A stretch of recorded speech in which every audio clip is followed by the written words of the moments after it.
The 3 count question of the week. That's Smokey. That is Smokey. So he's still with us, even though he's not here. He's here in spirit. Is good old Smokey. But a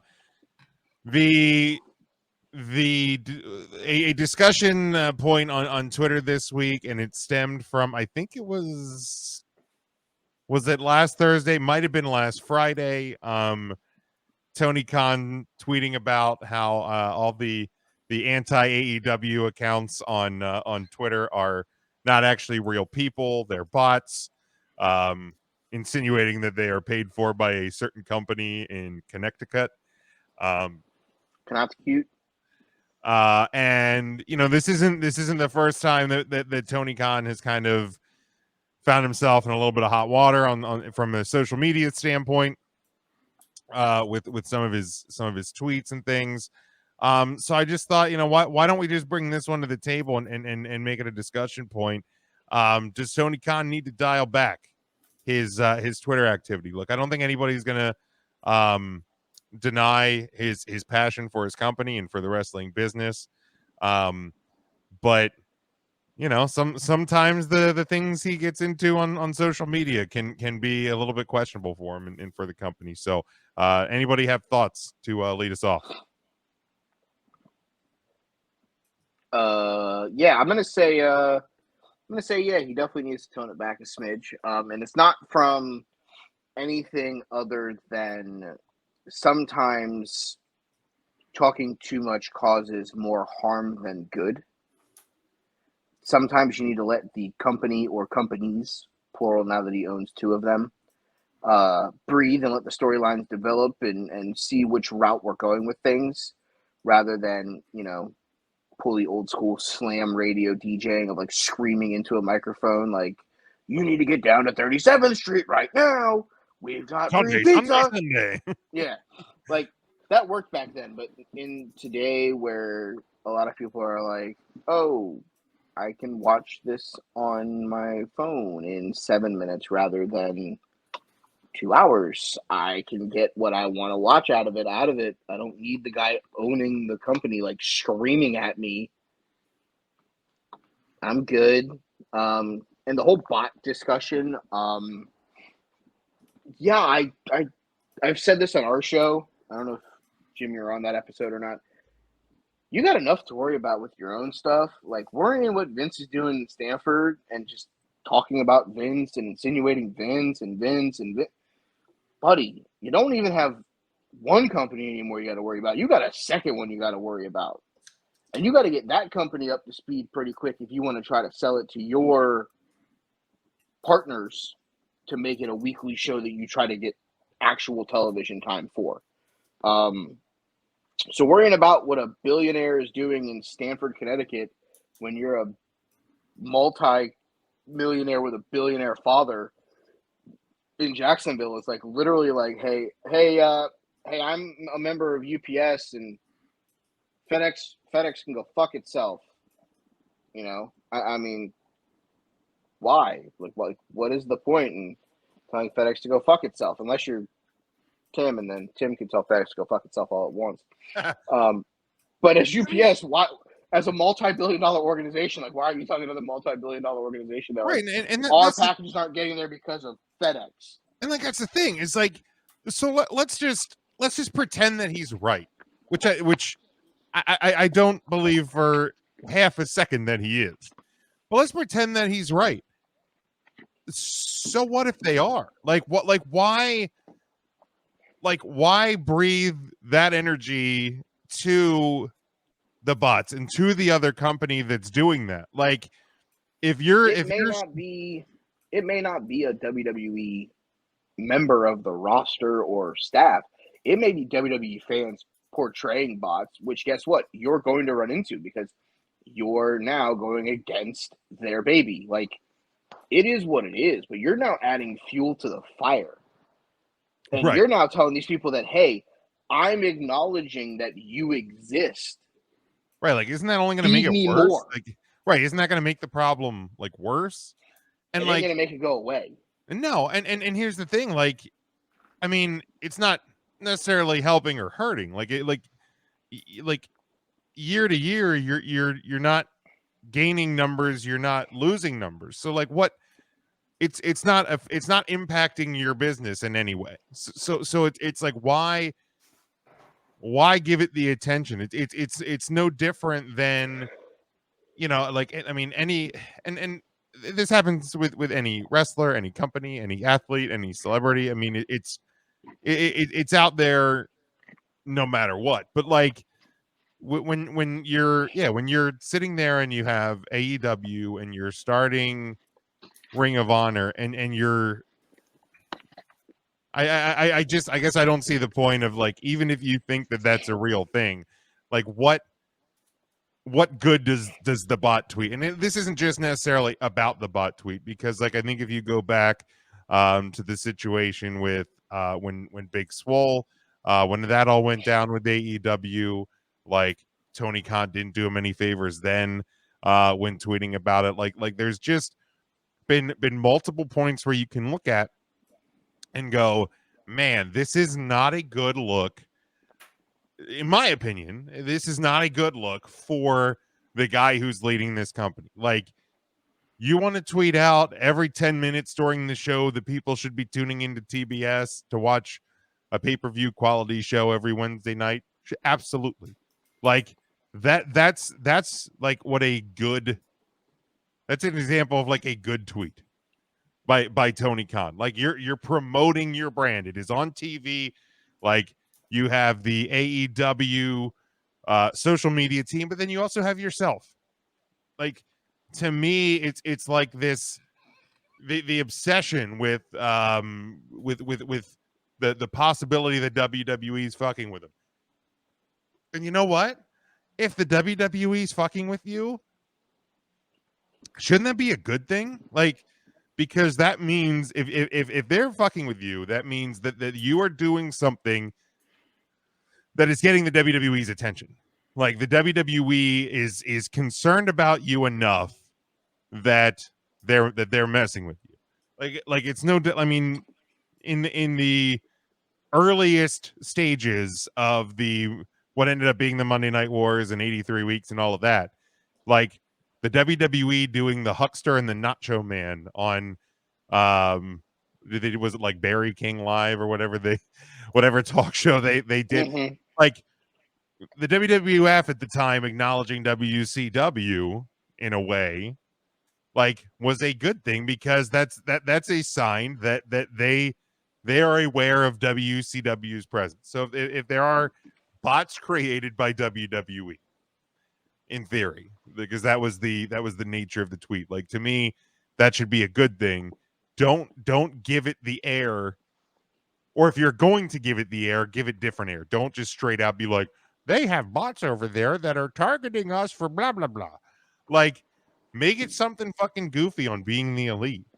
Like, because like that's, you know, like that's something that your audience digs. Like, to me, the tweet from Tony Khan there about it was just, it made him look bad to me. And I don't think it does. I don't think it makes him look bad.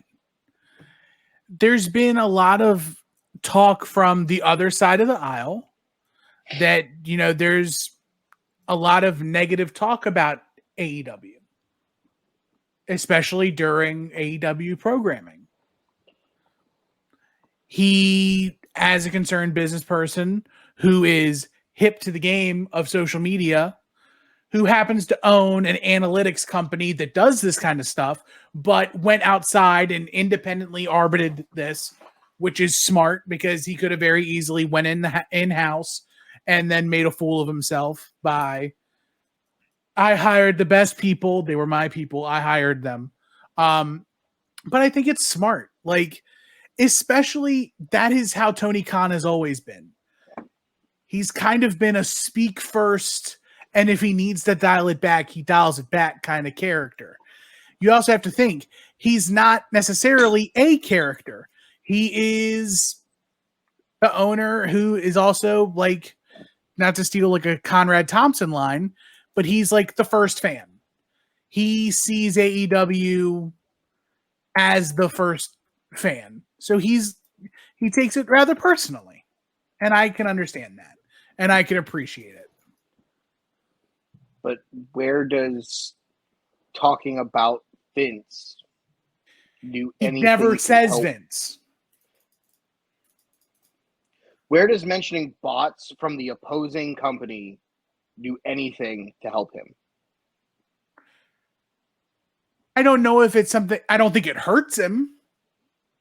I think it makes it look very.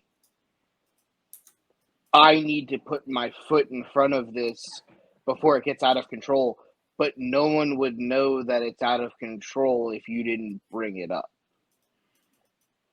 I get to your point of he's very hit, and then if I need to come back, I will come back. But this is one of those where it's like there was no reason to hit. There was also no reason to come back, because if you do your own private investigation and you think that this is something that is going on, there are other ways to go about fixing that problem. But going out and now being like, the opponents are botting us. That'd be like his father going, the only reason why the Indianapolis Colts beat us on Sunday is because Optimus Prime was playing running back for him. I don't know the guy's name, but he was a fucking transformer. You saw he slipped into those holes real quick. Jonathan Taylor's a great running back. He's not Optimus fucking Prime though. It's just one of those things where he has so much time that he has to put into AEW. He's got to figure out the future of Ring of Honor. He's got to figure out the TV deal there, because that's not even done yet. And I understand the tweet took 30 seconds to probably hit send on, but the phone calls and the setting up and the meetings to probably meet with whomever he got to do the private off the record or on the record, not his company, but a private company to do it. All that stuff that he probably still had to be a part of. This is time where if you're not going to let the Bucks and Kenny and those guys have a hand in helping you book either of the companies, this is a time where minutes turn into hours, and hours can change show formats very quickly. So I don't want it to be a thing where now a show had to suffer because he was worried about a social media bot trolling. I think he has his plate full with the wrestling that he's got to deliver to the masses, to where if Vince McMahon wants to waste $1 billion on a smear campaign, let him waste $1 billion, because one of two things is going to happen. Everybody's going to tune in because Vince is smearing them and they want to see what Vince is smearing, or the people that aren't watching aren't going to watch anyways, and you're not losing anything. Yeah, I think it's not that it's a bad thing. I don't think that Tony's coming off looking worse or negative or anything along those lines. I don't want this to come off as me thinking Tony's doing anything wrong, because that is not the case. But as the owner of two wrestling companies that you have to get shows out for, if someone wants to spend $1 billion telling me that I'm the biggest waste of time in my life, the people that aren't going to watch aren't already watching. They're not. I'm not getting them. I haven't got them. I'm not going to get them. They're already on that side, and that's the side of the fence that they're staying on, and I don't have a chance of getting them. So I'd much rather focus my energy in keeping the ones that I have and the people that are on the fringe, or the people that tune in for the first time, because they're like, man, why is this Vince McMahon such a dick to this random wrestling promoter? Let's see. Let's see if it deserves it. Oh, look, the guys who used to wrestle in the company, Jon Moxley and Daniel Bryan and Samoa Joe, are having these great matches that they could never have in WWE. I need to come back next week. No publicity is bad publicity, is what I've always been told. So if someone is going to talk about me, right, wrong, or indifferent, my name's being put out there and I'm not paying for it. Yeah, I mean, but this is also to counteract the other side of the coin, where there are people who are saying that Dave Meltzer and Brian Alvarez and Fuck David Dave Meltzer. Bixenspan Sorry. are all on AEW payroll, and they're being paid to say nice things about AEW. It counteracts that. They said nice things about Vince McMahon for the longest time until somebody new came along. So, I mean, at the end of the fucking day, whether he's paying them or not is irrelevant to the situation. Dave Meltzer's number one priority is to sell subscriptions. So if it's because he thinks Tony Khan is putting on a great wrestling show, which 9 times out of 10, I've been to multiple shows, I've been to a pay-per-view. The in-ring wrestling is great. It is fantastic. I'm never going to take away from the in-ring performers that wrestle for that company. But with as much time as he has to put in to both companies and 2 shows and potentially a third thing with Ring of Honor and trying to figure out what they're going to do with them, let them talk, because let the bots talk, because guess what? Oh, AEW's on social media. What is AEW? A random WWE fans. Wow, this guy's kind of being a dick to this Tony Khan guy. Wonder what the fuck why. You click on AEW and the first thing you see is John Moxley and Daniel Bryan on the fucking webpage. You're like, oh, I remember those guys. I got to go check this out.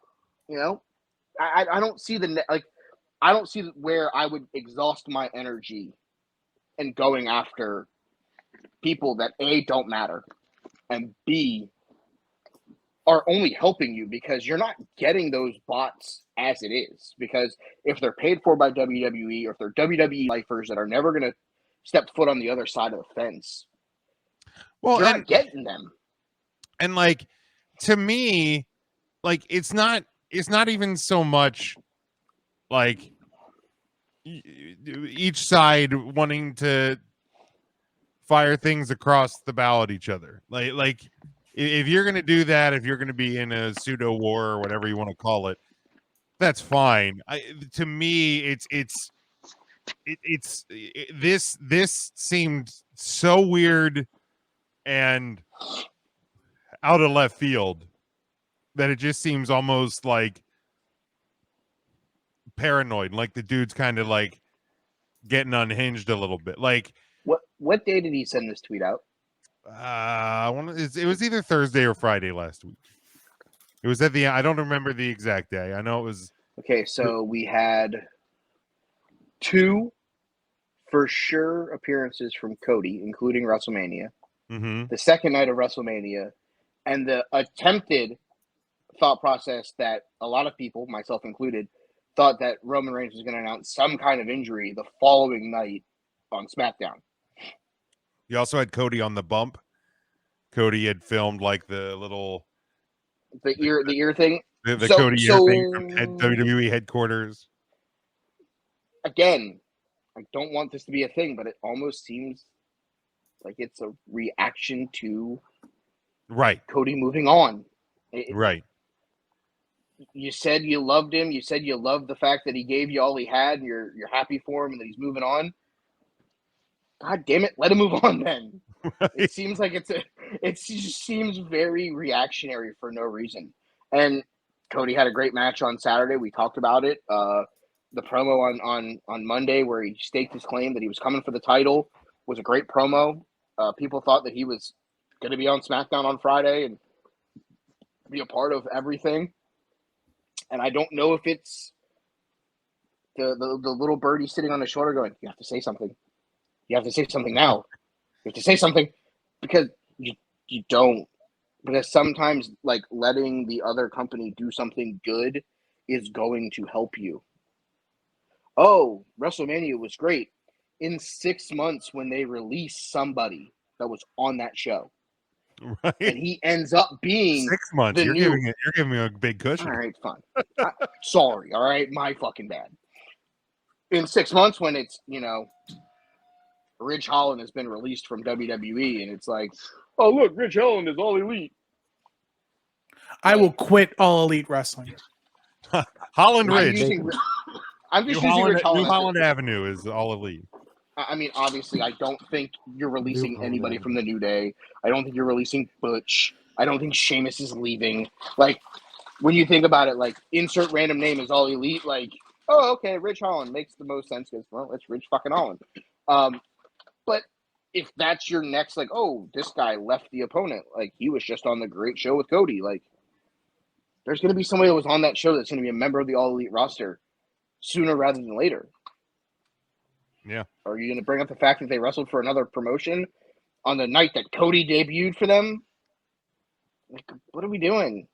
It just, it's not. I'm not all in on, just having to press buttons sometimes, and I feel like that's what he does with Twitter. Yeah, sometimes most of the time, yeah.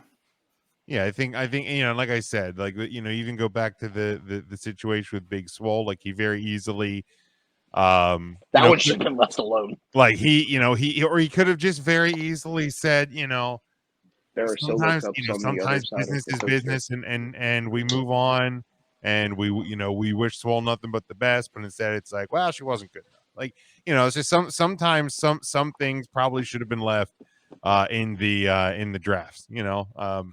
We've all been there. We've all gone back and visited the draft folder and have chosen to delete things and not put them out there. Right. But what makes this what different is this than Eric Bischoff running his mouth about WWF during the Attitude Era? Literally, Eric Bischoff was giving away the finishes to Raw matches.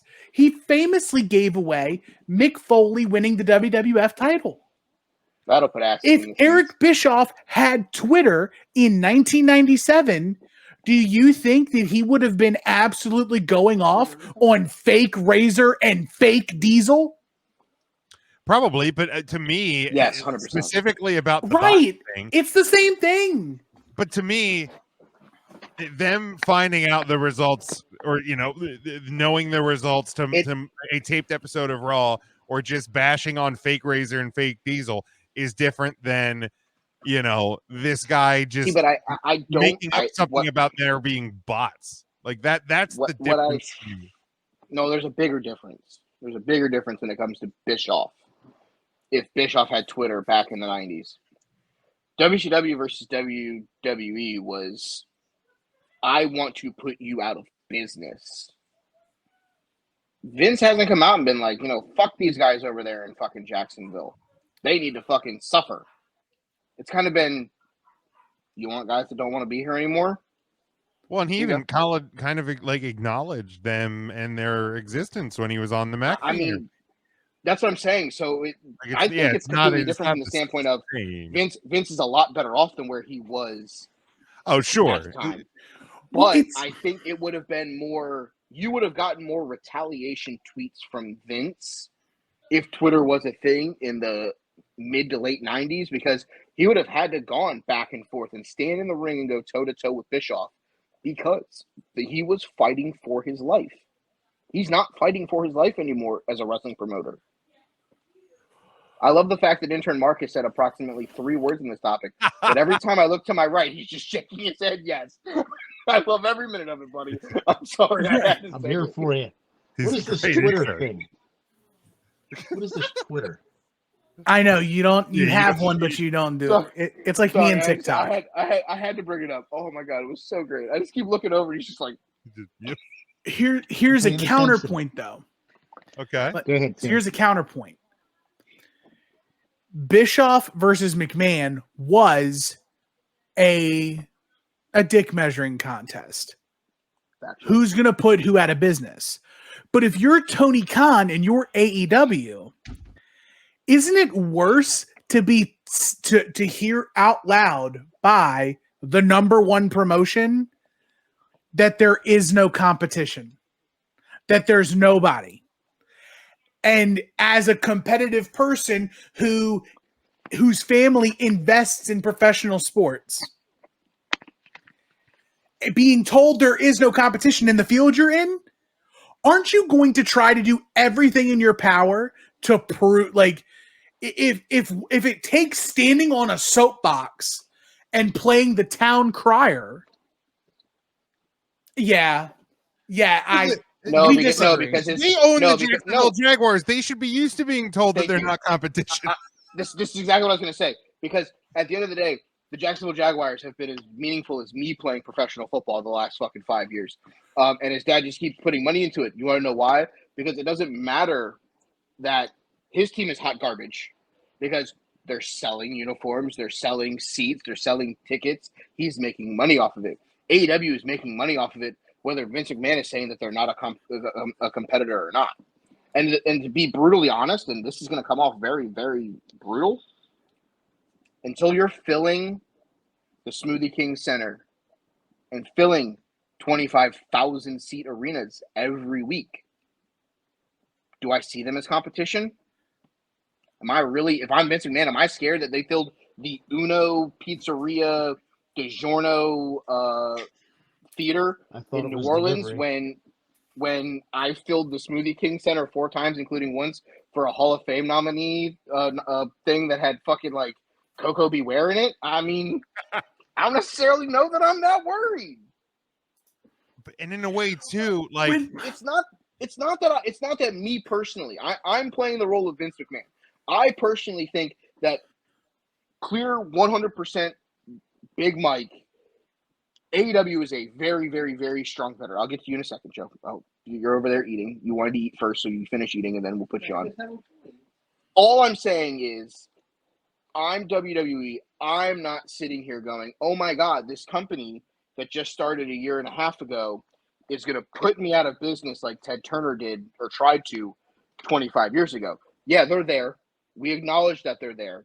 And when they get to the level that we're at, filling up the Smoothie King Center, filling up Phillips Arena in Atlanta, filling up the American Airlines Center down here, or arena down here in Miami. Now it's FTX or whatever the fuck they renamed it. Stupid. When they're filling that up rather than the concert hall that hosts, like, what would you say the attendance was? Like 4,000 on a like filled for like a concert that wouldn't take up the ring. It's like 5K. Like, I want to believe in this company. I'm not that guy that's saying shit it, flush it down the toilet and move on. But if you're WWE, I'm not worried that you're filling up a 5,000 seat concert hall. I'm worried when you're filling up 25,000 every week. That's when I'm like, all right, they came to play. They want to come after us. Now they're on our ass. I think what this boils down to is the definition. It's the definition of sports entertainment versus professional wrestling. That, like, hi Joe. In Vince McMahon's world, they aren't wrestling. They're entertainment. Correct. So ticket sales matter to him and merchandise matters to him. But Tony's the wrestling guy. I was thinking this while Mike was speaking because I can only hear Mike speak. I had my headphones in. Yes, you did. I was robbed of hearing your beautiful voices. Looking at you, McFoley. Anyway, so I think that frankly, WWE is never actually going to look at AEW as competition because there's no reason to. They can exist in the same realm without it having to be only one can survive. WCW and WWF had that mentality, but they didn't really need to have that mentality. Like, I don't think Vince McMahon was ever actually trying to make WCW go out of business. I think he was trying to fight for his company to survive. I think that Eric Bischoff had a hard-on for the idea. Can I say that on this show? I forget. Yeah. Oh, yeah. He had this obsession. That's the first hard-on reference from him tonight. It's big. It's enormous. Thank you. So Eric Bischoff being the he that I'm talking about, had in his head, oh, I'm going to kill the king. I'm going to slay the dragon. I'm going to put these guys out of business. He's going to be the 1 in 21-1. Exactly. No, but exactly. Here's the thing. I think WWE looks at AEW the way the NFL looks at the XFL. USFL. Or the USFL. Or maybe Sure. even the Canadian Football League. It's like, yeah, they exist. That's great. Maybe we could steal their best players eventually. That's really it. Like, they're not competition. Not in any way. If anything, it's Coke and they're Pepsi. making, in their mind, it's like, great. Keep them busy on Wednesday night so that when they're bored on Monday and they want to watch some wrestling, they're like, oh, let's watch Raw because why not? That's it. Just keep fans it's actually a good thing for WWE in my mind. Yeah, to me, it's kind of like the Coke and Pepsi thing. Is like yeah. Pepsi is never going to be in a position where they're going to put Coke out of business, ever. Right. Nope. Like if Coke ever goes out of business, that's on Coke. That's not on. They made that stupid ass Starbright fucking Coke. And I didn't think it was that. I bad. like it. I thought it was actually pretty tasty. It was all right. tastes like astronaut cotton candy. I'm trying to figure out. Yes. The taste. Yeah, it did. It's cotton candy. Yeah, it did. Yeah. I'm sorry, Can you- I'm not you. I don't think about astronaut cock. I thought you were going to say astronaut cock. Jesus. I'm just saying. Astronaut Cox. I think What it's about time for a that- break. What about that Pepsi Nitro? Let's talk about that. But it just Charlie, we'll get there in just a second in terms of the Discovery Warner Media merger and what that could mean for AEW. But looking at some of the responses on social media, this is from Greg DeMarco, the Chair Shot Network. He said many will be surprised by his answer. Tony Khan does not need to dial back, so I think he's kind of in Tim's camp a little bit. He says, yes, he's a fucking tool on Twitter, but it works for his fan base. He's not growing his product that way. He doesn't want to. He wants to make his current fans happy at the expense of growth. His Twitter activity supports that. Did you guys talk about how he eventually is going to just say the wrong thing? As someone who deals with a toolbox every fucking week, sometimes it's like slamming your head into a wall. You haven't reached the point where you slam your head yet. Give it time. Let's see here. About how he's just going to say the wrong thing eventually. We mentioned the fact that he kind of said the wrong thing when it came to the Swerve situation. This whole And big just bull, kind yeah. of we're oh yeah, I said Swerve. Wow, what the fuck is wrong with me? Yeah, I agree. Joe made the comment. It's a matter of time until he says something that someone can't tries to take back. cancel him on social Right. media, and it kind of gets saved. And that might be the all right, buddy. We're going to go ahead and take this Twitter account from you for a little while. Focus on the wrestling, and we'll worry about the rest. But that may be something that happens with this merger. You know, there may be somebody Yes. that's sitting there going, dial this shit back, cowboy. Some of the things, one of the more prominent responses, and we got a lot of responses to this, and I thank everybody for those. Is that it's just like it's just kind of a bad look for the head of a company. It's hard to take him seriously as the head of a company when you're out there saying things like that. Like that's kind of the general response I got from most people. Again, I don't have time to read all the responses, but we do appreciate that. For what it's worth, from the other side of the coin, you know who else? I don't know if that's the right term.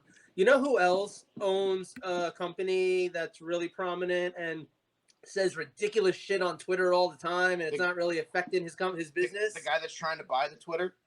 Yeah, that guy. Elon Musk, the guy who's literally gone to space, like, and he has gone out there and said some shit on Twitter. Like he will go to town. So I need to go buy more Tesla stock now. So maybe this won't hurt Tony Khan. That's all I'm saying.